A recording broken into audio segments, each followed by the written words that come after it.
Can they hear? Yeah, we go through this every time. Yes, they can hear us.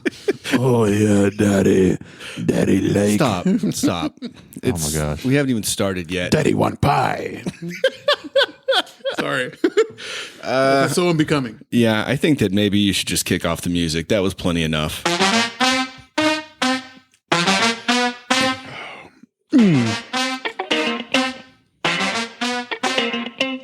Oh, hello everyone, and welcome to the Funky Panther, coming to you from Fort Worth, Texas. We've got such a fun show for you today. I mean, we're seriously all kind of jittery, stoked, excited about our guest here today. A bit nervous. A little nervous, yeah. Sage, you want to say hey? Yeah, absolutely. Hey, everybody. So we'll get into it. I'm Chad. I'm Javier. And I'm Tim. And we are The Funky Panther! That was really fast. Yeah. Really fast. I don't know how I felt about that. That's really fast. Sounded great. It did. It sounded awesome. We kind of rushed it. I don't know. Well, you already said it. We're nervous. Sure, we're fucking nervous, man. This is all kinds of nuts. Yeah. So we have got a really cool guest on today. Sage is here with us today, and it's kind of a weird deal. I kind of want to talk about how we got to this point. A couple episodes ago on Gobble Gobble, Javier and I were talking about some loose leaf, was it CBG, right? Yeah, that we got from the Thrive Apothecary, from a local farmer and business owner here in the DFW area. And so we were just talking about it, and no big deal. We didn't reach out to him or anything like that. And then literally a week later, Sage hits us up on social media. Had not listened to the episode yet. Not even you guys were not even on my radar. I just somehow, like so many other people that listen, we were never on their radar. We're not on anybody's radar. And not because of any reason. It's just like this weird. I was like, you know what? For some reason, I think these guys would be really receptive of me. Well, you were I'm forcing myself upon their podcast. And I did it. Yeah. Yeah, it was awesome. Then you and I think we had like a 15-minute chat. It went, really well. And we're like, all right, well, let's just have you on next Tuesday. You are open. We're open. Yeah, and here we are. And it's funny because whenever we got the message, I was like, Chad, talk to him. Like, why is it Chad that had to talk to me? because it's Chad. He's the brains. Okay, you're right. My bad. If it were me, I'd be like, yeah, I like it. This is so cool. Well, You wouldn't have been here. No. I think it's because Chad's got that whole communications thing. Sure. I mean, that's what he does for a living. Absolutely. Yeah, that's his job. And my dumb ass, without looking at the text messages because we have our group message, I'm like, oh yeah, I'm gonna click on this. I'm like, We're like, don't took a leave him, screenshot. I was like, look what this dude. And they already talked about it. And he's don't like, leave him on red. Like, So He'll break up with us. that's exactly right.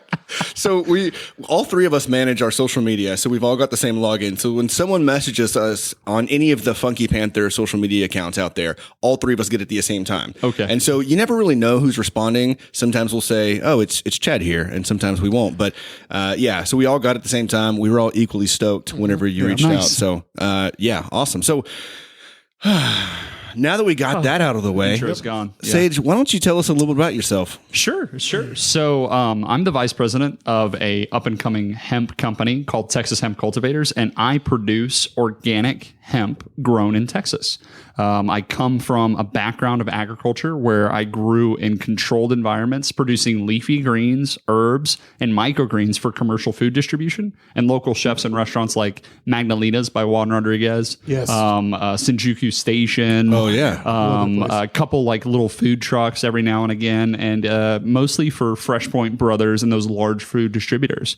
My whole goal when I was actually prior to getting in the cannabis space was growing the best food possible that's the most nutrient dense and just giving it to the community. Fort Worth, Tarrant County, Parker County, and Dallas when I had the chance. So Juan Rodriguez, he had this dinner and supper club that really embraced what I was doing. So I was growing a lot of things to spec. And so what that means is essentially when you grow food to spec, you've got to really adhere to the standards to get paid. Magdalena's, It's right? Magdalena's? Magdalena's, yeah. and wasn't he on a Chopped. Yeah, that's right. He was on Chopped. Yeah, I saw that. That's awesome. So I haven't had a chance to eat at Magdalena's. I've wanted to Yeah. go try the supper club. Guys, I'm telling you, Okay. it's a place like if you want to go have a really nice intimate dinner with the people that are around you because you're elbow to elbow, and I don't know, this is pre-COVID times. You're right. Elbow to elbow, and you're really talking about the food. You're putting your phone away. You're enjoying your company. You have good wine, BYO tequila or Modelo That's awesome. Yeah. or whatever. The idea is like he was really receptive to the farm to table thing with me. Right. He really expressed that with the microgreens and the leafy greens and the lettuces and the vegetables that I brought over to him. And that's what kind of was my platform. I was like, man, I want to get into food. I want to get into growing, and commercial food pays the bills. Yeah. But what pays the heart, what pays the community is giving it to chefs and letting them thrive with that. So That's really cool. That's pretty legit. I mean, how many other farms are doing that kind of thing in the area? Do you even know? Oh gosh. I keep tabs on some farms, and Yeah. let me tell you, there's one farm that, unfortunately, through my expanse in the cannabis, I've lost like touch with being able to follow like what's happening in the food world. But I can tell you, Profound Micro Farm in McKinney is crushing it on the food space last time I left it. Interesting. Jeff Bednar is a gentleman up there in North Texas, and he supplies a close-knit community of restaurateurs and foodies with his produce, and it's hats off to him. Like if I wasn't in the cannabis space, I'd be doing exactly what he's doing and feeding people that way. That's really cool. Yeah. That's really cool. So that's a really cool background on you a little bit. Something else we like to do here on the Funky Panther is what we call the Funky Five, where we're just going to ask you some like rapid fire questions. Okay. And we didn't line this up for you. Are you a little stressed? Yeah. Oh yeah. Very stressed. It's gonna Well, be I great. mean, it's not too crazy. It's No, you it's know, not that it's bad. just basic questions for you. You know. Yeah, we're gonna have you do like Says- trigonometry. Well, says and- the guy that you guys have deemed as wild card. It says it's not easy, or it says it's easy. I don't think it's going to be easy. Yeah, he doesn't know. So I don't. so like if I was going to say, hey Sage, Koozie, Javier. Oh, Sorry yeah, for here- interrupting. No, you're I just good. don't want my beer to be warm. what is your favorite color? Blue. Whoa. Ironic because Look you would how think it'd be quick that green. was. Yeah, right. With the conversation we're going to have. Yeah, for sure. So that was just one of them. No, that wasn't one of the five. So Oh, what? That's it? That was a freebie. All right, thanks. I'm warmed up. Favorite restaurant in Fort Worth? Oh, wow. Okay. Let me give this a ponder really fast. You know what? I've got to say that my favorite restaurant in Fort Worth has to be, and this is just because I'm partial to one dish that they have there. Yeah. Salsa limon. Really? Yeah. The mocha bowl is like, it's simple, but it's a perfect, almost like a home style feeling that I get. And yeah, I got to say it's salsa limon. You know, I'll tell you what. I've had everything there, but I've never had that. You're missing out. I don't know why. More for me. I'm definitely. I'm a glutton, so I have to have the huge burrito. Oh, Dude, their gosh. burritos are Thick and ridiculous. girthy. It's Yeah. thick and girthy. Yeah, those burritos that, and I say this with the utmost, they slap. With the utmost respect, they're very good. They're very good. They're fire. And Straight fire. that's what the cool kids say. Yes. They're I fire. fucks with their burrito. That burrito is lit. Is that still thing Liddy? I don't know. I hope Kids not. say Liddy? Is that a I thing? hope that died. I've been hearing shook a lot recently. Shook? That burrito's got I'm me shook. shooketh. Burrito's got me shook. But the bowl is not a burrito, though. It's essentially a deconstructed. You can get your own tortilla, bring your own tortilla type of scenario. But it's a pickled cabbage BYOT. with a really awesome refried bean, and then I always do the barbacoa because that's like, in my opinion, a great barbacoa's spice, good. really good flavor, and yeah, I think that's my favorite restaurant in Fort Worth. Dude, that's awesome. There's just so many. So that's Side question for you, though. okay. Side Sure. question. Not a part of the five. Not a part of the five. Thank you. See, this is the wild card coming out. Is this if there was one food where you can infuse like CBD into, what would it be? Okay. All right. This is a really great vendor from the Clear Fork Farmers Market. Her name is Lindsay, and she makes Sweet Lucy's pies. Okay. Let me just go ahead and say, like, if I could infuse any of my cannabis into her pies, absolutely, because she knocks out a bourbon pecan pie that's outrageous. Oh, that sounds a amazing. sweet potato pie that's outrageous. A lemon meringue pie that's outrageous. And let's just say, like, a sweet tooth is kind of like a way to my heart. Absolutely. Sweet Lucy's pies Nice. with cannabis. My So mouth awesome. watered. We gotta check My that mouth place is out. watery. Yeah. Oh, You're and not. she's great. She collaborated with another local. So you guys obviously know the Hot Box Chicken Club. Yes. Yeah. She does their desserts, their pies. Oh, Yeah. cool. So it's called Sweet Lucy's, and yeah, if I can do anything and get some of my hemp into her, awesome desserts. We'll tag her. We'll Yeah. tag her Oh, in yeah. this. Absolutely. Yeah, That's for so cool. So next question. Yeah, that was 1A. Thanks. Thank you. You're welcome. Favorite drinking spot, and it doesn't have to be Fort Worth, but like in the local area. Okay. Great question. Another awesome question. I really I enjoy Proper. Yeah, And you want to know why? yeah. Because it's a treat when you go there, and it's intimate enough. Like where Lisa and Phil, they're the owners there. They're absolutely amazing, and they've kept this vibe going ever since they opened it. While you can be intimate, but like it's almost a communal setting when you're in there. Like you enjoy a beverage, people will like talk about it, like, oh, I enjoy that, or if you like this, you like that, and so that's a really cool craft cocktail space to really enjoy it. But gosh. Yeah, that's probably it. That's a good one. That's and you hit it right on the head. Like you don't go there all the time, but when you do, like it's a treat. Like you're doing it for a reason, and you want a nice cocktail or a beverage or whatever, right? And Yeah. I think we brought Proper up like several episodes ago. Yeah, we did. yeah, we did. Really, really good spot. Okay, favorite local musician. Oh gosh, I have to say my favorite local musician is Dustin Massey. Because he is such a talented musician, and he's playing regularly at Magnolia, but I know he has a show December 18th. And I'm not sure where it's at, but I've just seen it on my feed. But Dustin's a really talented musician.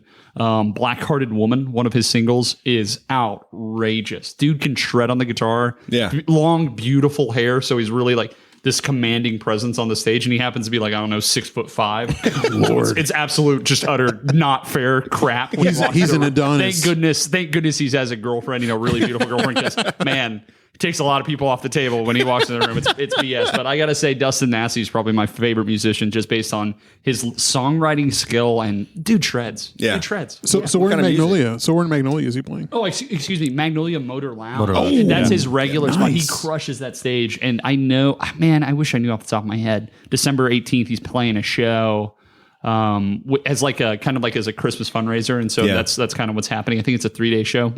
I'm going to be going, obviously, but yeah, that's my favorite Fort Worth musician. And That's so, awesome. Yeah. That's really cool. What type of music does he play? So I would call it more Americana. With like soul, like he's not going to play, like there's not going to be any jazz, but he's got essentially it's a bassist, a second guitarist, and keyboards and drummer. So full band kit, I believe, is what they would call that in the business, and super talented. So I just looked them up, genres that are on, and this is on bands in town: Red Dirt, Americana, Blue Eyed Soul, and Southern Soul. Gosh, you know what? I didn't read that. I'm glad I got most of it. I feel Very great. good, I feel yeah. great. Thank you. Now, hey, Nailed thanks, it. Dustin, if you're watching this. You're welcome. Okay, so next, what's your favorite hobby? Oh gosh. Okay. My favorite hobby, the thing that's great about agriculture and working in the space where you're growing in season is it gives you a little bit of downtime. It gives you a month to either plan or do something you really enjoy. And I'd say like art, in the sense of creating like canvas art or doing photography, is probably my favorite hobby. Nice. You'll catch me. And the reason why I like Dustin's music so much is because I'll take a lot of photos of him, because I've done like a year of actually traveling and doing photos for like Texas Lifestyle and doing professional photography like that. And so I think it'd be art and photography would be my hobby. Nice. I did a little deep dive in your Instagram. Say what? Yeah. What? And I was Come I again? did Come a again? little Sure, deep what'd you dive. got? What'd you got? And dude, your photos are freaking awesome. Like some of those pictures that you threw out there were great. And then I saw that you went to the Grand Canyon. Yeah. And I didn't look at the date or anything like that, but I too just got back from the Grand Canyon. What, like 3 weeks ago? I think Yeah, it was. yeah, real recent.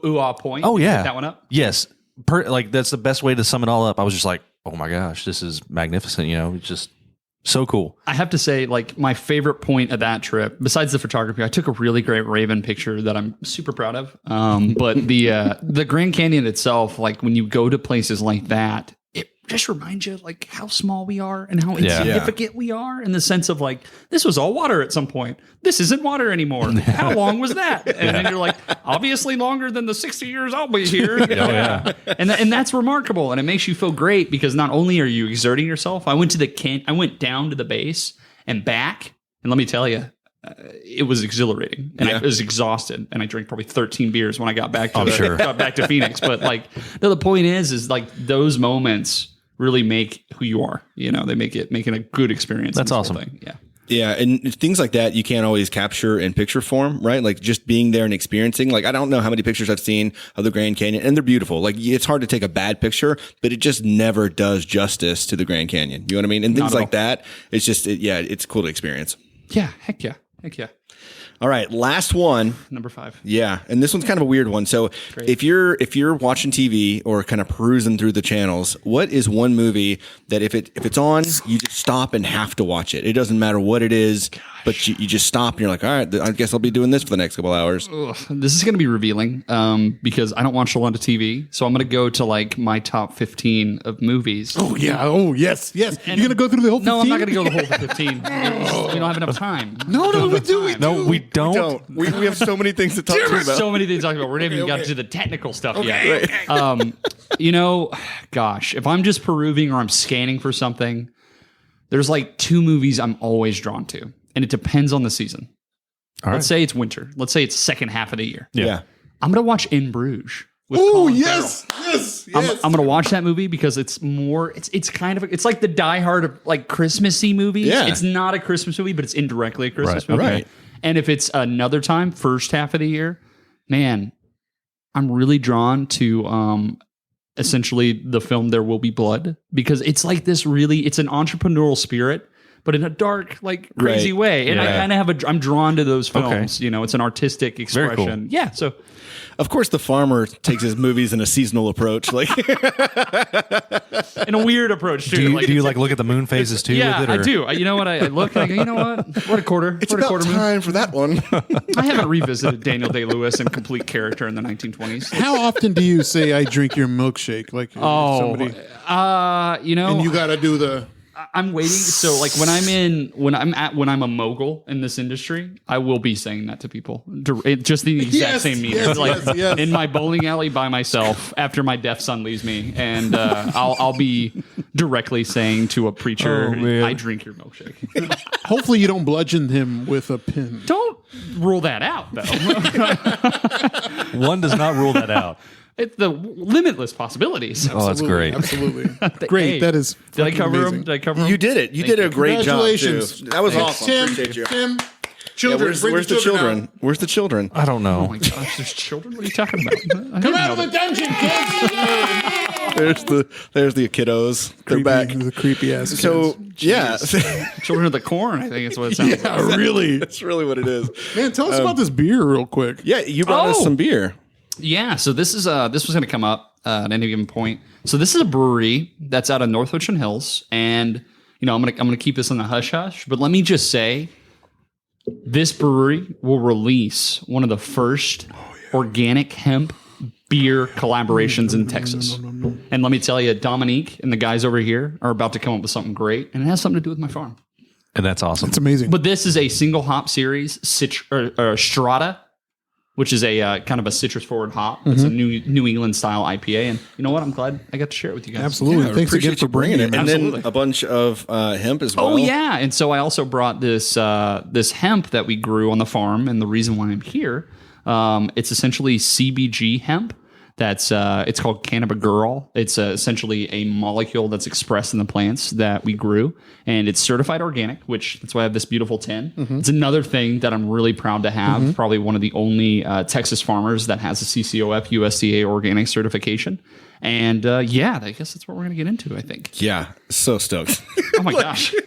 There's so many things that we don't know that we want to talk about that we're so interested in learning from you. Sure. Yeah, because we brought this up, several episodes ago, talking about just, are you proud to be a Texan? And If you're calling back, that's episode 14, by the way. Episode 14, okay. Yeah, Snacks on Snacks on Snacks episode. We talk about, are you proud to be a Texan? and we talked about the whole climate of hemp in Texas, and not just hemp, but just the cannabis market, and if we'd ever go full legalization and whatnot. And by we brought this up earlier, by whatever, we got Sage here. Serendipitous.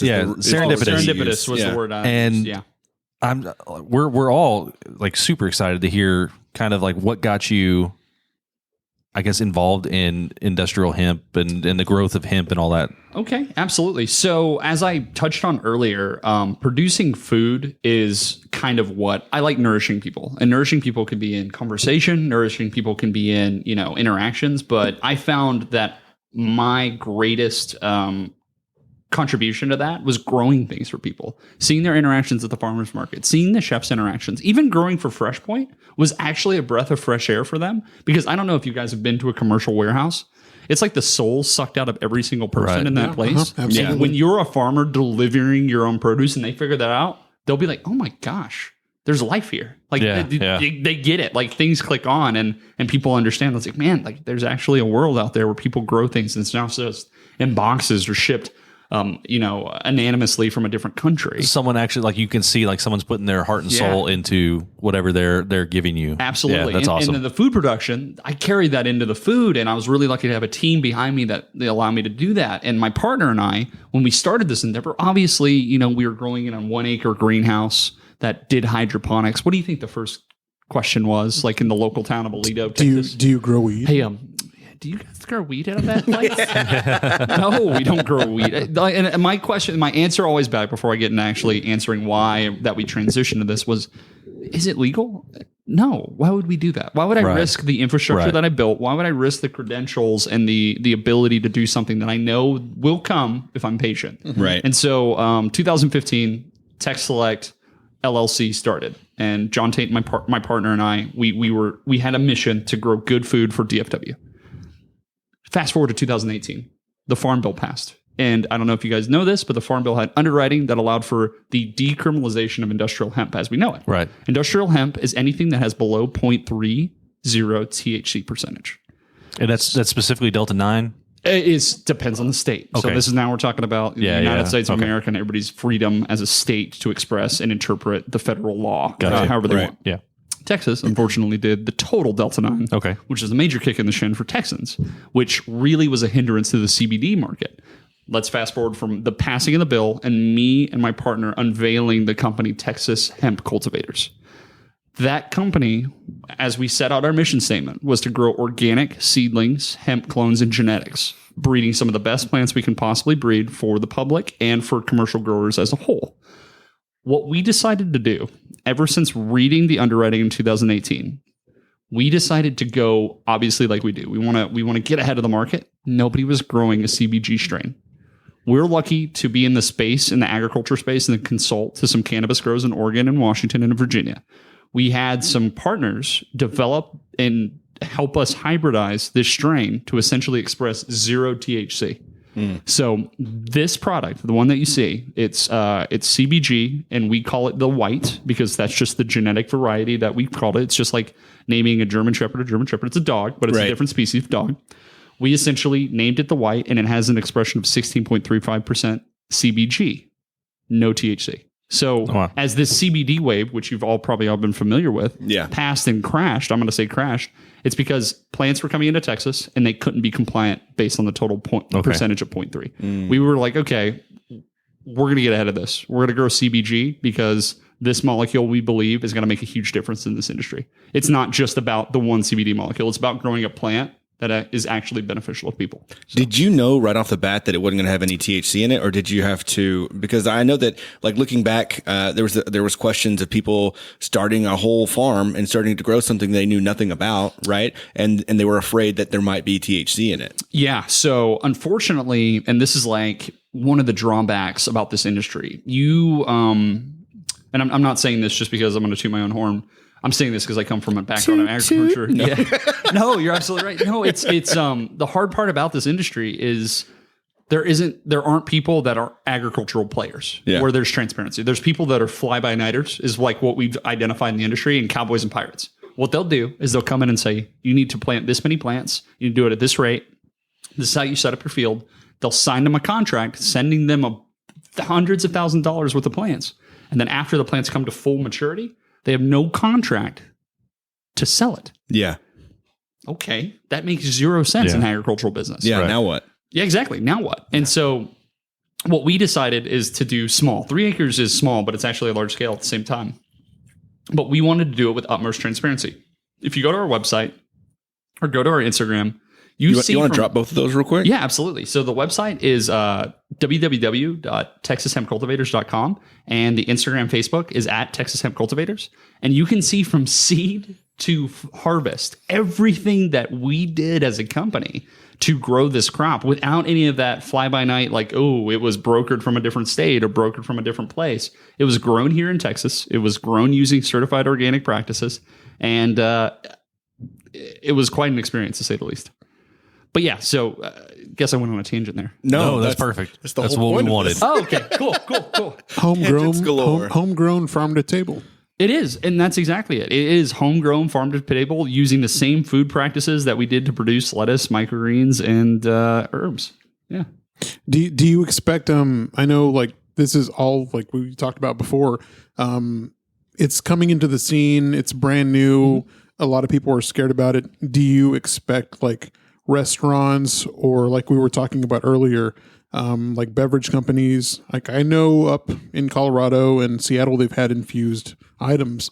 Do you expect to see more of, infused growth with like food and other commodities that we have here in Fort Worth or Texas, period? Yeah, absolutely. I do. And you want to know why? It's because we as hemp growers and producers have to be creative and figure out ways to make it easier for people to understand that education gap. So it's my job to explain from start to finish why this can be beneficial to you and why and how you can use these products. When I went to False Idol and pitched this, it's because I had an idea and they were open to collaborate. It's going to have to take Texans to be open to learning about something new that could be beneficial to their lives. And I think there's an education curve that we all have to observe and be more open to prior to letting cannabis not only become legal on a huge level here in Texas, but for places like Thrive to actually, no pun intended, thrive. Because like we need education platforms. And it's not just me. I'm very lucky to have this knowledge. I'm very grateful to have this knowledge, but we need more people advocating for it. It's more getting away from that THC, the negative stigma that is THC. THC will mess you up. It'll put you on the couch. It'll knock you out. It'll really inebriate you in a lot of ways. And this product that I grew, it's just all the medical benefits without the psychoactive additive of THC.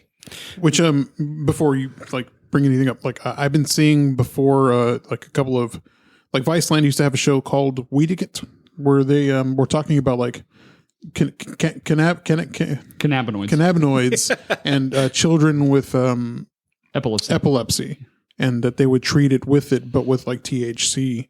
But like even without that, like the benefits of CBD with that, or even like in cancer patients, and the fact that it's technically still classified as a Schedule 1. Well, let me tell you, and this is the thing, I believe it was the CARE Act that just got passed this past Friday, is now the government's responding to what's been the outcry from the United States is like, hey, this is not a Schedule 1 drug anymore. Yeah.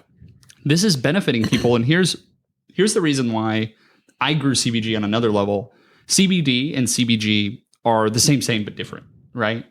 They're both cannabinoids. They both have kind of the same pathway into the endocannabinoid system. The reason why I grew CBG, besides just the THC level of having none, while CBD has some, is because it has a higher uptake in your gamma receptors and your CB1 and CB2 receptors in your body. What that essentially means is that this molecule can turn into any molecule that the cannabis plant can produce. So when it goes into your system, it is more readily uptaken, and it goes into your brain, and it affects your anti-inflammatory response more effectively than CBD. And they're still doing studies on it, but anti-inflammatory response, your anti-anxiety response, it's boosted by putting this in your system. So why are people, you see, I mean, like obviously all of us have heard CBD, then why haven't we heard a whole lot about CBG? Gosh, all right. It's just like my comparison to, and this might be a terrible comparison. It's just like, why haven't you heard of a hazy IPA until like last year? They existed, yeah. Yeah, exactly. Right. Exactly. It's just and they were delicious. Yeah, exactly. But it's a matter of just, we all have 24 hours in a day. And I'm very fortunate to be a farmer that researches this stuff. But CBD was essentially a molecule fad. CBG will be the same thing, but it's a molecule fad that literally is the mother of all cannabinoids that you can turn into any other cannabinoid. So I think that's going to be the one that sticks, in my opinion. Got it. So it's got more of a future, realistically, Absolutely. right, than CBD. Absolutely. CBD is just one aspect of a very, very, very diverse plant that we haven't even scratched the surface on yet. Right. Yeah. So, we've probably got some people out there, and I know that we've heard from people that still think that kind of CBD, you mentioned it, has got this like weird bad stigma, right? People think that it's still weed. You might get high, you might not. Even if it's legal, it's probably bad. It's probably going to go back to illegal. Like, why is there that stigma, and how do we get past it? Gosh. Well, first off, I think you have to eliminate the idea that a psychoactive molecule is in the plant. Once you eliminate that this is going to be a mind-altering plant, like we've been indoctrinated. Like essentially, I don't know, the one DVD I'm really proud to own is Reefer Madness. Yes. Have you watched that movie all the way through? Yes, I have. It's propaganda. And it's great propaganda. It did a really good job of indoctrinating everybody to think like, oh my gosh, if I smoke the reefer, I'm going to murder. Seriously? And no, Yeah. really. Oh, That's how they shot it. They shot I the want to film. go. I got to watch that. Yeah, Absolutely. Oh, yeah, definitely. It's you got to put that on your top 50 because that's cultural propaganda, and it's American cultural propaganda, which is really rare to be like, oh my gosh, I actually see the veil through this one. Yeah. Because it's full circle. This year, 2020, like with all the ballots going for pro cannabis on states and like passing unanimously, it's kind of crazy to think that we've produced something like that in the United States, like something so absurd. But point being, once you get past the stigma of like, okay, it doesn't need to be just smoked. It can be ingested in a tincture. It can be ingested in a topical. It's an alternative to opioids. Mm-hmm. Yeah. Absolutely. Yeah. Those are the conversations that I have to have. And once you take away the ability, it has no THC. You're not going to get mind altered. You're just feeling all the benefits of the anti-inflammatory response and essentially what your body does when it builds up cannabinoids in your endocannabinoid system. Yeah. And it's a positive response. Yeah. I don't know if you guys study anthropology or read any books pertaining to... I've never read a book. So. Okay, all right. But it's reading books about the essentially the evolution of man, and cannabis is really intertwined. Oh, yeah. We're drawn to it. You guys need to come out to the farm and you interact with the plant. Don't send me with a good time. You guys will... It's crazy. You'll go to be like, man, this plant there's something alluring to it. Yeah. And it's a really basic, like primordial feeling. And it's strange. I can't explain it. Yeah. I was telling, I think we've talked about this before too, but like because of COVID, I started gardening, and it's not something I ever had the time of, to do before. And so started gardening, like, doing microgreens and different kinds of peppers and like growing things from seeds. Like I didn't start, I got a mango and I didn't toss the seed. I got an avocado. I was like, let me just see if I can grow them. You know what I mean? Let's just see what happens. And like seeing that happen and like, yeah, I did that. It's almost like a child, and you've got 3 full acres of your children. Oh my gosh. All right. You want to get into the numbers real quick? I have 6,000 children in 3 acres, and then another, 3,800 in a 1 acre greenhouse. Wow. Christmas. Yeah. It's crazy out there. So cool. Well, happy Dad's Day. Oh gosh. None of them give me a present besides the awesome CBG flower that they produce. So yeah, they're producing something. So with your greenhouse, are you doing like full on, like you see in the movies with the lights and grow lights and all that? Yeah. So essentially, as we got into this space, we wanted to be a Texas grower. We wanted to do genetics. We want to be able to cross the cultivars that we've produced. We want to be able to continually express no THC and really good, like noses and floral aromas and terpene profiles. Right. So we built this 1 acre controlled environment greenhouse with one bay, which is our breeding bay, that has really amazing HPS lighting, which we can essentially simulate the sun with high density, like sodium lights, high pressure sodium lights that simulate the sun's plasma. It's insane. That's awesome. So we had that, and we're really lucky to be able to use this to continue our breeding and to grow winter stock and control the temperature and humidity for grows. That's really cool. Yeah. Like that whole idea of like a grow house like that just intrigues me, because I mean, you see it in the movies and you see like the different things like that, and you never really know like what's all involved. I mean, when it comes to cannabis, in the United States itself, it's kind of one of those. It's still kind of it's hush hush, right? It is. And just recently in the past few years, we're really starting to get a lot of steam with it, but it's still that like kind of scary thing. And I can only imagine what your neighbors thought of whenever Oh my god. Like so No. you've been world traveled, right? And have lived in different places, and you come to Texas, and you get this farm, and and they're like, so what are you farming? And you're like, I'm doing all these, microgreens, lettuce, and all this stuff. Oh yeah, by the way, we're gonna grow industrialized hemp. What? Well, let me tell you, I'm really grateful to live in a nice community like Aledo, really close knit, and, kind of off the beaten path. Right. It's like for Fort Worthians who didn't want to live in Fort Worth. So it's kind of like how I feel like Aledo is a lot of the time, but it's very much a close knit community.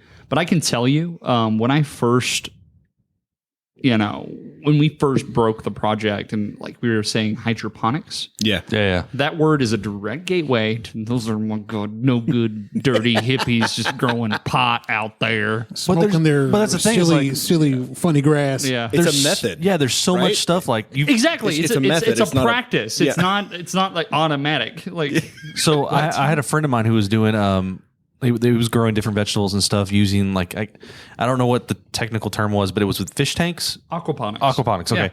Yeah. So he was doing all that stuff. So I mean, there it's a viable means of making a good product, right? And you Absolutely. And with the grow house or with the greenhouse and whatever, you have the ability to do that year round. Exactly. So it's just funny that like hydroponics. I remember growing up in school. Man, if you got some weed and it was hydro, like that was true. You got some dro or whatever. But I mean, were we really smoking dro? I don't know. No, probably not. Probably Yeah, not. just go ahead and say like if you're a 13-year-old. Yeah. You're Oh yeah, probably I got some dro. Smoking marijuana dipped in embalming fluid. Or something. Ditchweed. That's what you guys were smoking. but it's just funny like that. How like it's funny and sad how like that is. He's right. Yeah. We were ripped off. Yeah. That's what it was. But it's funny how like it's just that term has such a negative connotation to it. But there's nothing negative about it whatsoever. Gosh, now you're getting to the thought of like the question now is what makes my organic certification any different? It's just a term, but it's a term of practice. Right. And so I think the stigma with hydroponics is unfortunately built into the word. Yeah. Organic and basically what I do on the farm, and we don't have to get into the details of the certification, but the idea is that stigma goes away because I'm working with nature. I create, pollinator sanctuary around my growing area. I use cover crops to restore the land. It's not like in hydroponics where it's quick turnover, one in, one done, and just get it done as fast as possible. So I guess kind of to answer that question, it's more restorative when you go organic. And I guess hydroponic means more destructive regardless if you're growing cannabis or not. That actually brings us up into a great segue into why is organic important to you, Okay. Yeah. Wow. All right. Gosh. Ooh, look at him. He's Whoa. Doing the segue. Look at that. And now you'll call it out. And so It was an organic segue into organics. It's Here's organic a segue. exception. Didn't the guy in a Segway die on a Segway? we talked about this. We brought it up in like a previous episode. Okay. Wow. Wait, didn't he fall off like a mountain Fell or off a something? cliff on the Segway. Didn't build in front brakes. Why are you laughing so hard? Because I realized that he died, and I stopped laughing. I had too much to drink so far. Oh, and here it I goes. cut him off already. He knows. All right. He So knows. the reason why organic is so important is because it restores what you take out of it. Every crop you take out of the land, you degrade it. Yeah, You're right. taking away Yeah. from the fertility of it. And the way I think of farming is, and this is a nut job way of thinking about it, the earth is like a living organism. You scrape off things, it needs to recover. Yeah. You harvest things, it needs to recover. We used our CCOF certification to give us a platform to essentially create a circular economy around the farm. I get local coffee grounds from Arcadia, from Vaquero Coffee, and from Roots Coffee House. I don't ferment them. I compost them over the winter season. I get dairy manure from a local dairy farm in Comanche, Texas. And I get essentially spent grains from different breweries throughout the Metroplex and get spent grape pumice from a local vineyard in Burleson. And I create this local economy instead of shipping things in from different states and create fertility and put it into the ground, grow it, and then put my cannabis crop on it, and then in turn give that back to the community to create this circular thing. That's what organic is. Anybody else is using salt-based fertilizers or nutrients that are shipped into the state and aren't sustainable. If you find ways to create fertility by taking other people's waste products and turning them into a valuable product like I have, you create that organic certification itself. And I'm lucky just to have the damn tin to represent it, you know. It's just nice to be able to like, okay, I'm taking one person's waste and turning it into a byproduct that's actually doing a better job. Like the work you're putting into it is just like monumental to like, I mean, anything we're drinking out of right now.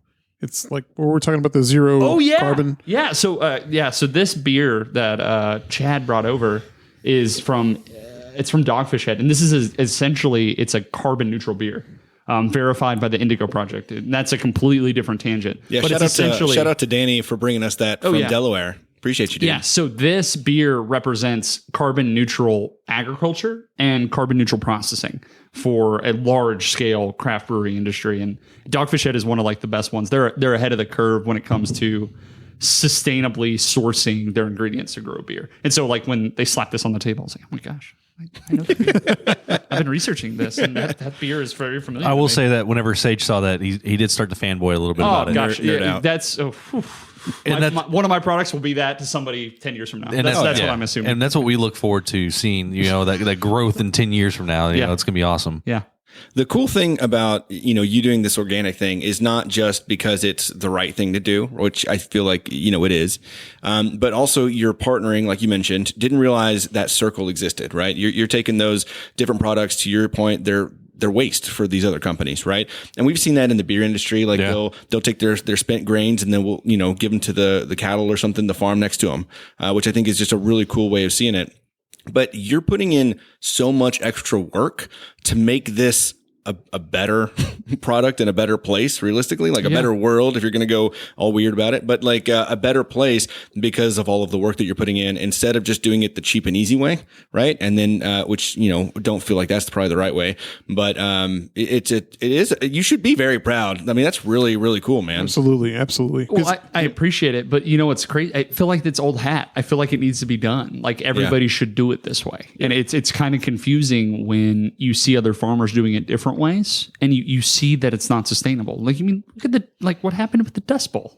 And what's happening in California with the water shortages. Like the consequences of then the past is kind of like working to our favor now because we're seeing the consequences of what they were going through. Yeah. Now. Yeah. And I hate that it's a moral like decision, like organic's better. No, it should be the standard. Right. Right. Like Agreed. I shouldn't be like, I do not feel like I'm taking the high road. I feel like I'm taking the harder road. And I feel like it's worth it, but it should be just a standard across the board. And that's where it comes down to is that you're taking the harder road. Yeah. And a lot of, you know, whenever you're wanting to make money fast, you know, quick turnaround on products, that makes the money. But I mean, I didn't know anything about organic, you know, whenever, you know, as a kid or anything like that. I grew up eating, you know, GMO stuff. It didn't really exist when we were kids. Yes. And if it did, it was just like too expensive and we couldn't afford it. We didn't live in California when this was happening. Yeah. Or like organic grass-fed beef and stuff like that. Your organic vegetables, they all taste better. Well, they just taste better. And here's a quick segue just from agriculture and what I've learned. Nutrients cost money. Yeah. Mm-hmm. What I'm doing is actually, it seems harder. It's saving me money because I'm taking nutrient analysis from this poop I'm taking and composting from the farm, and I'm amending it with things like coffee, which is high in nitrogen, things like, you know, spent food and spent grains that have carbon and have bacteria that's going to help break the stuff down. Nutrients cost money. And let me tell you, the cheap mass-produced food, just like mass-produced cannabis, it's not going to have the same benefits. Yeah, because you're essentially shorting the nutrients down the line, just like the food cycle. You know, that's, we can get into a completely different segue, but that it's better. Organics equals more inputs that have more available nutrients to make a better product, a better plant. I think we are starting to see that now, and I'm not saying everywhere, and it is kind of, it's a moral dilemma, I think is how you put it, right? Like some people see it, believe it, but you also go to these restaurants, right? Like I can't remember the last time I went to a Chili's, not because it's not good. Like I like Chili's, but like I prefer like the fresh, like mom and pop place around the corner that is always going to be new and different and interesting and good. You're helping someone that's local, but you're also knowing where it comes, like, you know, where it comes from, right? Yeah. You know, their practices and the people that they are. And I think that that is somewhere we're kind of going, at least in, I think Fort Worth for sure. But hopefully as a country, we're starting to see that as being somewhat important to where it's a direction where we need to head, right? Yeah. Yeah. And I think that would help not only me, because it's not just about me and the farm and what we're trying to do, but it's actually going to help agriculture and cannabis in general. Because the more that you realize that we're all connected, old Jack White song, Connected by Love, in Boarding House Reach. If we're all connected, the better we're going to be, because we realize, okay, well, the little guy who's farming in the garden and the big guy who's farming commercially, organically, we need to support them somehow, because it all comes down to what we eat and who we are after we eat it. Yeah. Yeah. That's cool. So I got a question for you. What strains are you growing? Okay. So currently I'm growing 3 different strains. Both of them are CBG. All 3 of them are cannabis plants. One of them is a CBD plant that's Hawaiian Haze, and I use that for a pre-roll blend that I put into one of the products here that will be released I cannot wait. in the next couple of weeks. And the other 2, one of them is called the White, which is a CBG based on my genetics. I call it CBG2A. And then the other one's called the Stem Cell, which is called CBG1A in my genetic portfolio. Okay.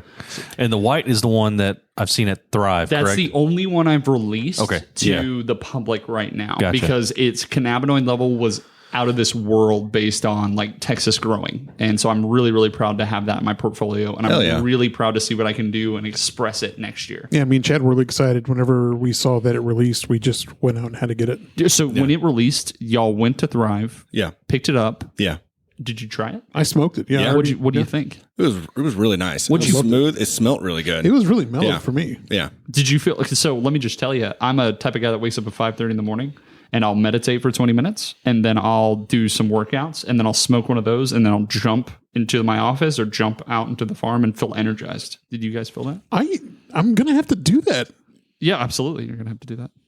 Yeah. Like do some self-meditation in the morning? Like I was just like chilling one night. I'm like, you know what? Now's a good time. I just wanted to mellow out. Yeah.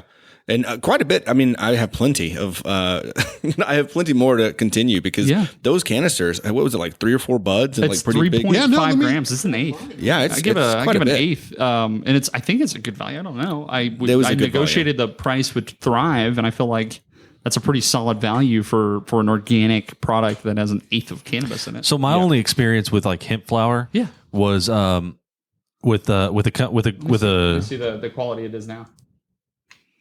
Yeah. Oh yeah. And this was 3 weeks ago, 2-3 weeks ago. Yeah. So mine was with a company called or a farm called Tweedle Farms up in Oregon. So I was able to order that, and before that we had flour. We had flour here, I was able to ship that in. That's so cool. And they were doing a lot of CBD, and they had a couple products with CBG, and I didn't know anything between the two. But what I found was compared to like smoking a pre-roll for me, I have a little water pipe. Oh. And I felt like I was able to take a little bit more in, and I just had this like, and it's weird. So I had smoked weed in the past, like actual like traditional marijuana, right? Yeah. And that gives you that high, weird, kind of psychedelic feeling, right? Yeah.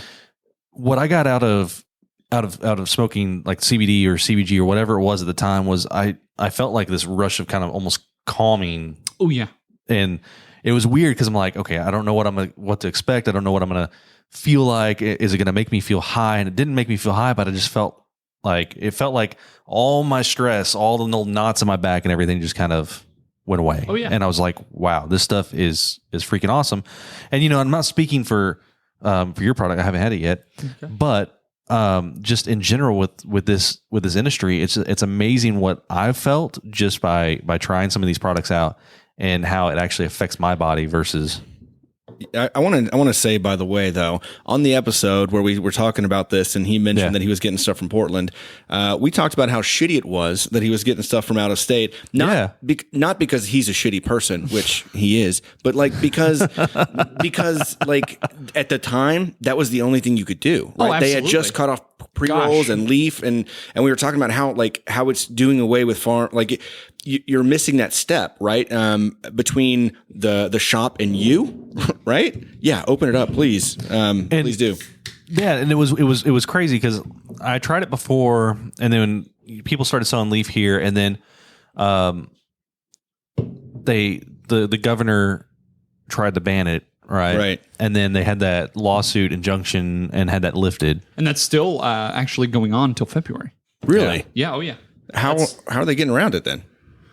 I do not know what the injunction actually entailed, but it was technically unconstitutional for them to rule against that. And Yeah. it was ruling against the 2018 Farm Bill. And Yeah. that's Right. one of the judges in Austin filed that motion, I believe. Got it. But that's a good point. And the obstacles, let me tell you, here in Texas, 2018, federally go ahead, green light, go grow hemp. You know what it took for Texas to get on board? 2 years of developing right. infrastructure. Yeah. And let me tell you guys, not just to toot the certified organic horn again, but growing food, there's more audits and more of a paper trail than me growing cannabis this year.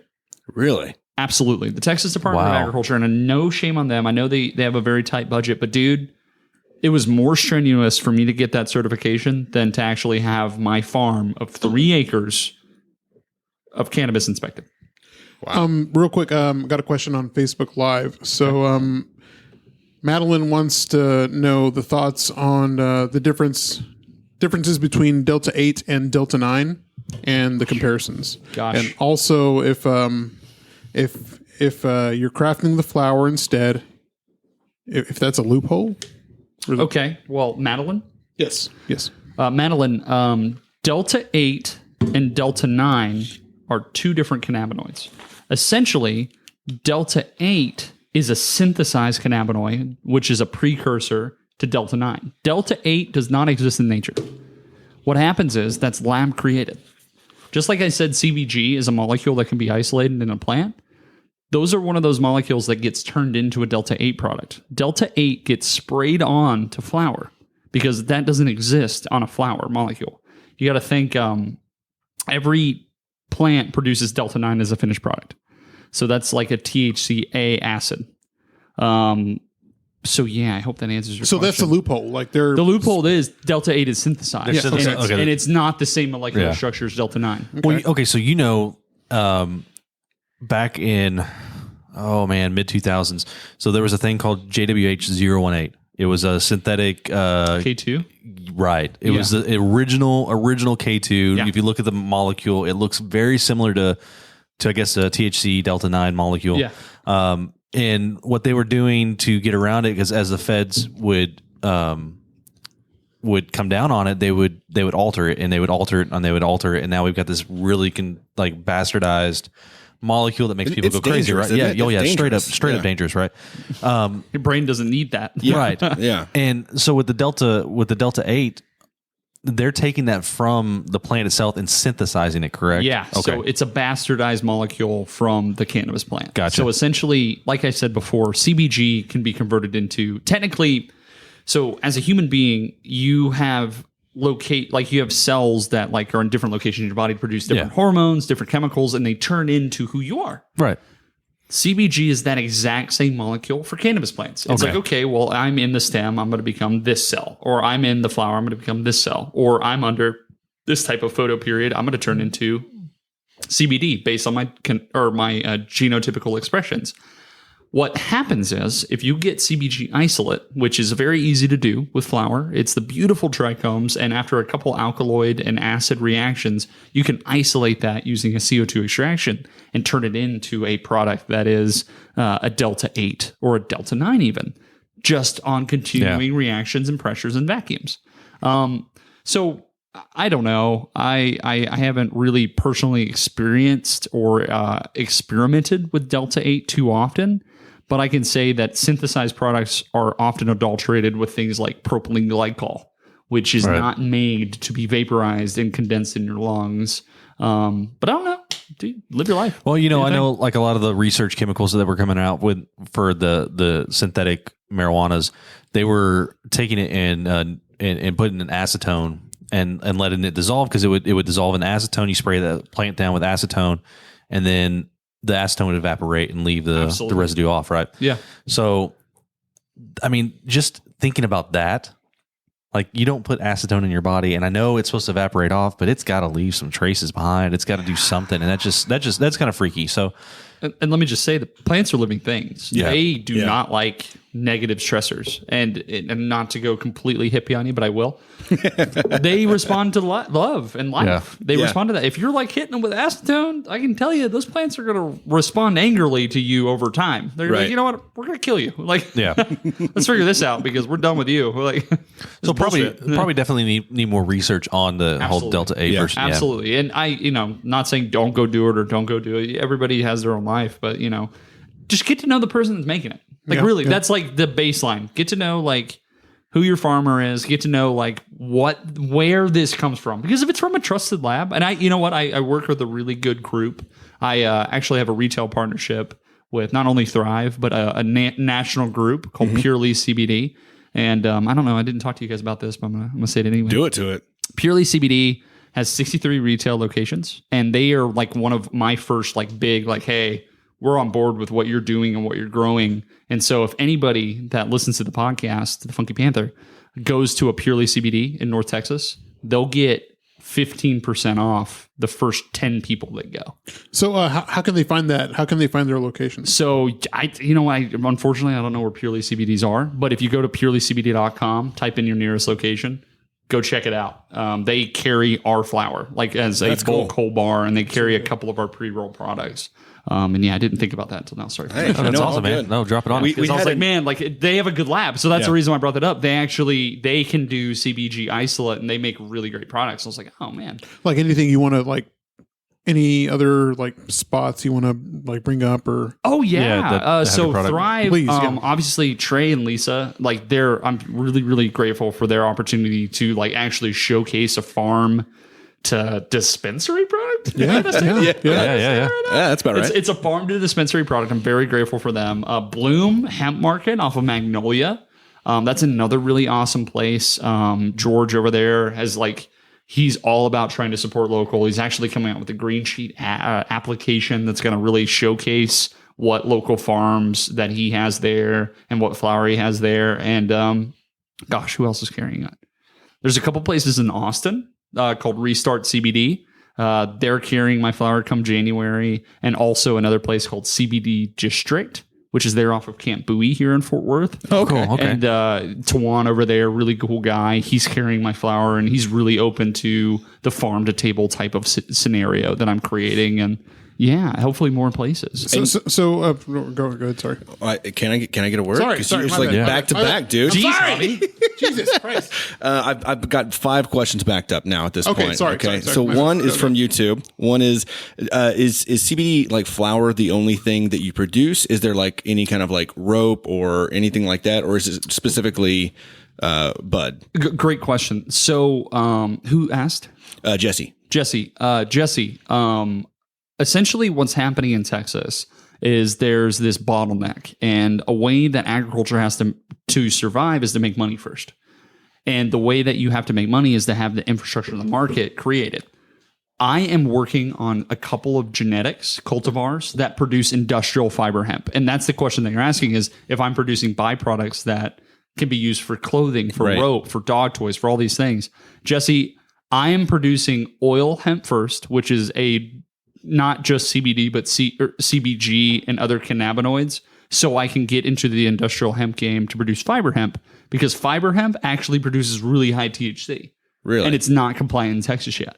Huh. Yeah. And so I'm trying to get in that space because I believe sincerely, not only if medical marijuana goes, I want to get in the space where I'm actually creating byproducts to build houses. Yeah. And to create a more sustainable carbon sequestering crop that can actually build versus, smoking and enjoying it and those types of things. So long and short of it, give me about 5 years, Jesse, and we'll be having this conversation about how I built the first eco-friendly hemp house. So it grows differently, right? Like it's kind of like you got your egg chickens and you've got your like poultry chickens. Absolutely. Like a lot of times they're going to be a little bit different. That's a great analogy. The idea is the hemp I'm currently growing, it's still industrial hemp, but it grows like recreational cannabis. Yeah. I have to nourish a 5-foot bushy plant at 4-foot spacing.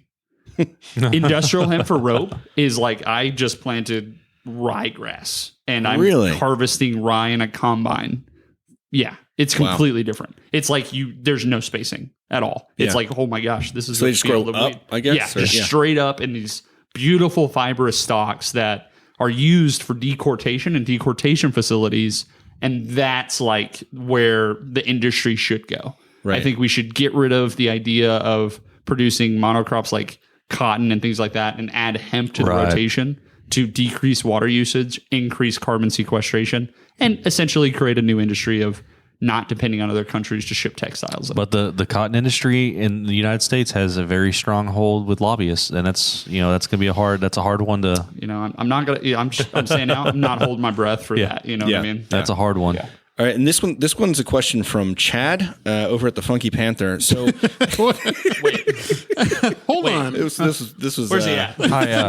Hi, Chad has a question here. Chad has a question. Let's go to Chad. So you talked about the 3 strains that you grow, right? And we talked about a little bit of the differences. But what I want to know is how do they taste? What are the flavor? Do you have like some different flavor profiles or anything? Can you hand Chad one of those canisters? So the reason why I chose not only a UV protected packaging is because this is actually PET recyclable. So if you wanted to recycle this, cool. I'm helping the environment. But if you go ahead and scan this QR code, If I recycle, I'm helping the environment. absolutely you are. I'm not doing nothing. Okay, so Chad is scanning the QR code. All you do is once you get this product, you scan the QR code. 4 pages are to come up. They're called the certificate of analysis. I'm curious now. Yeah, please help yourself. And Javier's going to scan the QR code. Play by play. And I'm sorry I had to segue into this, but like I want them to understand that like my Holy transparency. Yeah, New Bloom Labs is a lab out of Tennessee. That is They so moved cool. their headquarters to Dallas once the Texas industry became legal. And if you go to page 4, I believe, it comes with a terpene analysis, which is going to describe to you the flavors and notes that you should be experiencing with my flower. Wow. Yeah.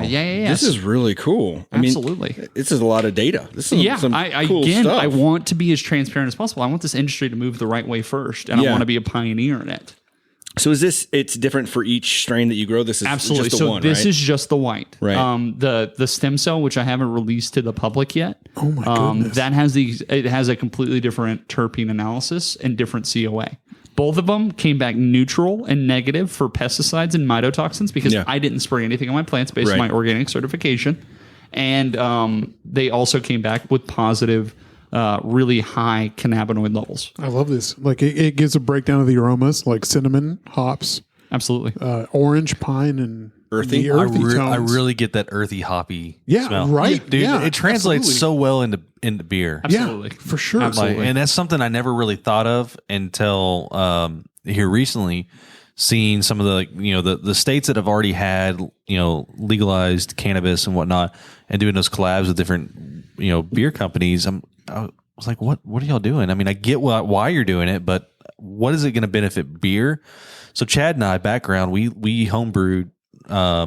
We kind of stopped for a little bit, but we were homebrewing consistently a lot. We had too much beer back then. They were. I wasn't. I We mean, couldn't drink that Yeah. much Drink beer. it, though? So I drank it. Yeah. I mean, Some good I would stuff? drink it. We had some good stuff. Oh yeah, we had some. Some we are had some- misses. Homebrews, 80% of homebrews So are misses. we made a big mistake on trying to make sours because at the time sours were a big deal. It's a hard and thing they to take too long and then they ruin all your things. And we made some good sours, but our better stuff were like the New England IPAs. We had a bomb stout that we would do a bunch of really cool stuff with.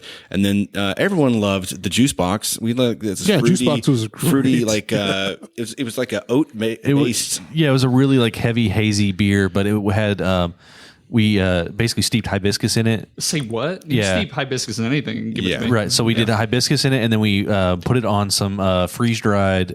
Strawberries. Yeah. Yeah. Oh, gosh, yeah. And so you get Yeah. that like it was basically like we called it juice box because it was like a little kid drinking Juice a juice bomb. box. It Yeah, really- yeah. so good. But after picking this up and smelling it, I'm like, all right, I get the hops. Like I get that. Like I've picked up the bag of hops and like put my nose in. I'm like getting those aromas, and you really get that from that. Speaking of hops, I was just in the Midwest this past weekend. Oh yeah, And I was in Fargo, North Dakota. Fargo. And I went to this. Fargo. I went Was to it this cold? brewery called. It was a little cold. Yeah. Sage is ready. Yeah. Oh, yeah. I went to this brewery called Absolutely, Drecker. And so this is a double dry hopped IPA called Multiple Ectogasms. And I had Javier's some. got that problem. I got. Yeah, we discussed that earlier. I jizz ghosts. This is the cutting part of the. Hey, it took you. I'm going to go ahead and say that was an hour. That was in. an hour. You started off kind of strong. with, like, Congratulations. But- where the kids at? Where the kids at? Because that was right. That was perfect. There he goes. There he goes. Their tiny hands were clapping for the ghost jizz. Jesus.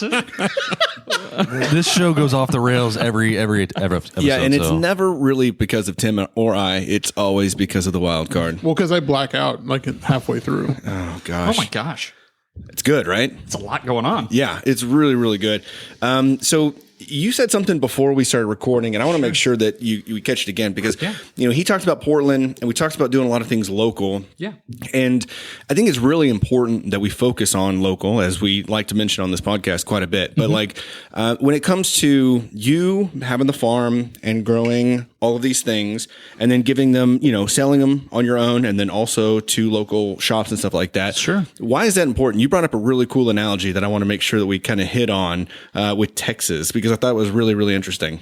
Absolutely. So essentially, what you have to do, and this is a joke I had prior to getting licensed and prior to getting the cannabis space, is I always observed that, I was going to Colorado to go enjoy myself. Yeah. I was going to Washington to go enjoy myself. I was going to California.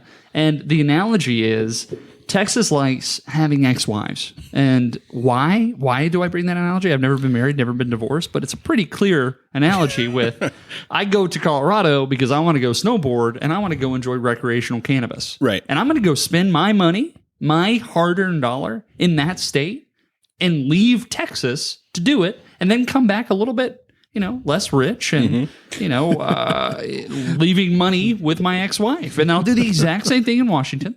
And it's an enjoyable experience. And I don't think anything of it. And it's just one of those things like alimony. You just got to do it and you're okay with it. I think that's so perfect because there's so many things that Texas does that it's just like, why? Like, why? We're giving money to other people outside of our city, outside of our state, outside of our group where we could really be supporting each other, right? And then just kind of like giving it elsewhere. We know why. Well, It's just it's going to take some time. I wore cowboy boots here for a reason. That's why. It's that old mentality, and it's just going to take some time. It ain't broke. Don't fix it. yeah, that's perfect. That's perfect. So, that was one of my questions, Javier. I stopped you 15 minutes ago. It's your turn. Do you remember what that question was? No. I'm sure I'll remember it here a little later. Had nothing to do with the ecto guy.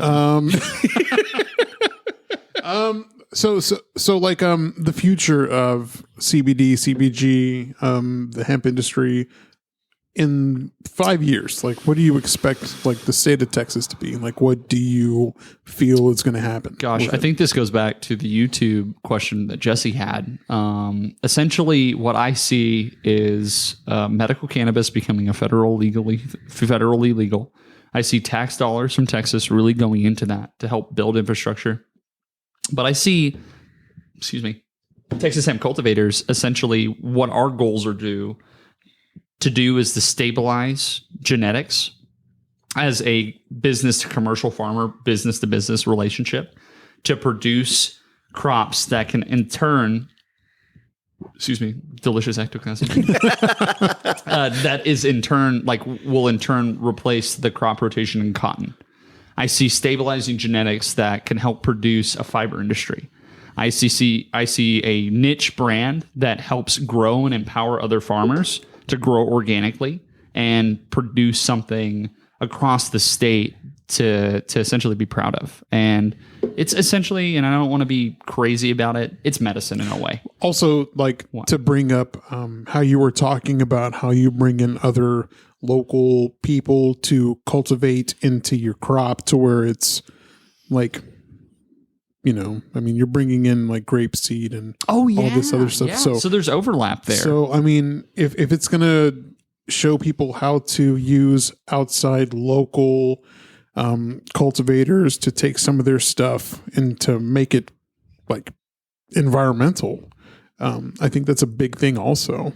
Yeah, it's so my goal, and this is a big goal, I guess. And so your question was, what's going to happen in the next 5 years? My goal is to create circular economies from different byproducts and essentially find out what overlaps there can be. Guys, when I started the coffee grounds thing at the beginning of this year, the only thing that derailed me was the pandemic. There's a study out of Australia that I've been following and mimicking where they actually got Sydney, Australia. I forgot the other town in Australia, but they literally came up with a nonprofit to recycle and capture carbon for coffee.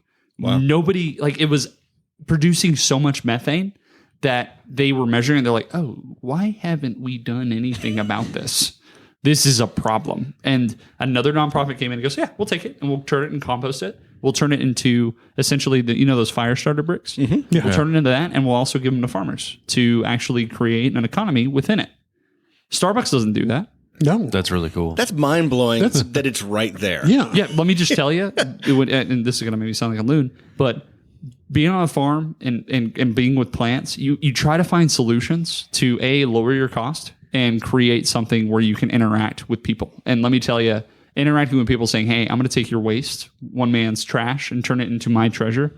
That's a conversation I'll always have, because you can actually create a product that you found it thrive and enjoy, and it benefits us as a whole. And that's the goal in the next 5 years is, how can I do this on a large scale? How can I help Texas create an economy out of hemp, not only with the stuff that we ingest and consume, but actually how can we create something that can restore land? Yeah. Or turn, what we messed up with on landfills or messed up with oil field, like essentially derricks and things like that, put hemp on there and create textiles out of it. It's not just for consuming. It's a bigger crop than that. Or the consequences of the Dust Bowl, like you brought up exactly. earlier. Yeah. Oh, exactly. But terrible farming practices. Like, how can we bypass those things and actually create something beneficial for humanity? In 10 years, I hope that we're able to go deeper in depth in this, and we're able to eliminate pain pills and other things that are not helping us, like killing us, you know? So I'm hoping that's... Hey, big pharma is a whole different conversation that we can get into. Yeah, and I'd love to get into it at some point, but good Lord, that'd be like 5 episodes right there. I think we're going the right direction, though. Like, I don't know if you've ever, did masterclass. I started doing the masterclass. Say what? Do you ever? I've seen it. I've never done one. Yeah, so I didn't either prior to COVID, but we had this time. And so I started paying for masterclass really because I want to learn how to really hone in on a good brisket, right? And Aaron Franklin gets on there and he tells you how to really smoke some really good meat. But they've also got this other guy who I'd not ever heard of, but Ron Finley. Have you ever heard of Ron Finley? No, I haven't. So he's out in California. And he's all about making, I forget the term that he used, but making it cool, like making gardening cool. And he's just this dude that creates these green areas around California, that were old parks or just places that are nothing anymore, and teaching kids and people how to grow and do things. And I was like, man, how cool that he's just making it cool. You know what I mean? He's making it not like this thing that your grandma does in her backyard, but really something that you can do, learn how to do, and just understand, how you're giving back and then how it's giving back to you in that circle. Right. And so I don't know. I think it's really cool. I'm so appreciative that you came tonight and let's talking about this stuff because we're nerding out. It might not show, but we're I'm loving this. I'm absolutely loving this. Gosh, one more question though, before we wrap it up. My buddy Irvin does have a question about how you feel about pets using CBD oils, and if there's a product you recommend for pets that have seizures and pain. Is there? Well, Irving, buddy, the idea is you have to know. I treat, this is going to sound so weird. I have a German Shepherd and she's 2 years old. She's really athletic and she already showing those hip issues that German Shepherds are known to have. And so I'm ahead of it because I'm very fortunate to grow a bunch of cannabis. And so I actually create my own oil. I haven't released to the public yet, so I'm not saying go to me. But there will be a point where I have a cannabis product for pets. But I would say do your research because I'm going to sound so crazy. I try things before I give them to Sasha. I will eat her food. I will okay, this is dog food. I'm gonna try it because I want to know, is this good? Is this something beneficial for her? Because I feed her sweet potatoes when I'm eating sweet potatoes. I feed her squash when I'm eating squash. Nice, yeah. I feed her chicken jerky as long as it's not has added products to it. I try to do the exact same transparency I put in my body. It's okay, if I can read every ingredient on there, I can trust that that's that.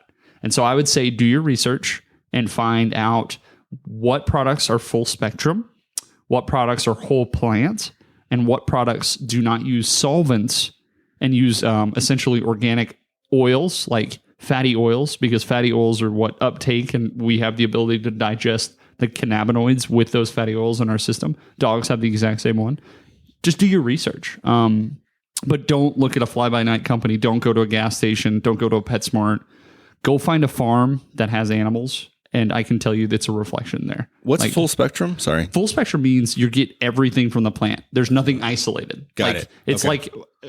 I make oils for my friends for their dogs, and I'll literally decarboxylate a bunch of my hemp in a giant jar in a sous vide under a certain temperature for a certain amount of time for me to get a maximum essentially extraction into the oil I put in there. Got it. Most of the time I'll use as a carrier oil, olive oil or MCT.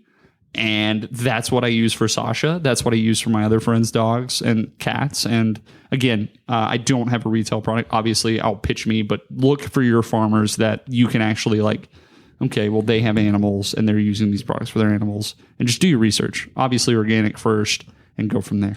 It's funny you mention that because there's so many CBD shops now, or you see CBD or CBG or hemp or whatever, right? Or Kratom, But it's at the same places that you can find Kratom or And crack pipes. and whatever you want. And my ultimate goal, and this is I haven't shared this with anybody, is I don't want a CBD retail store. I don't want a dispensary. I want essentially a yoga studio with my hemp and a meditation studio where, dude, come use this space, sweat your ass off.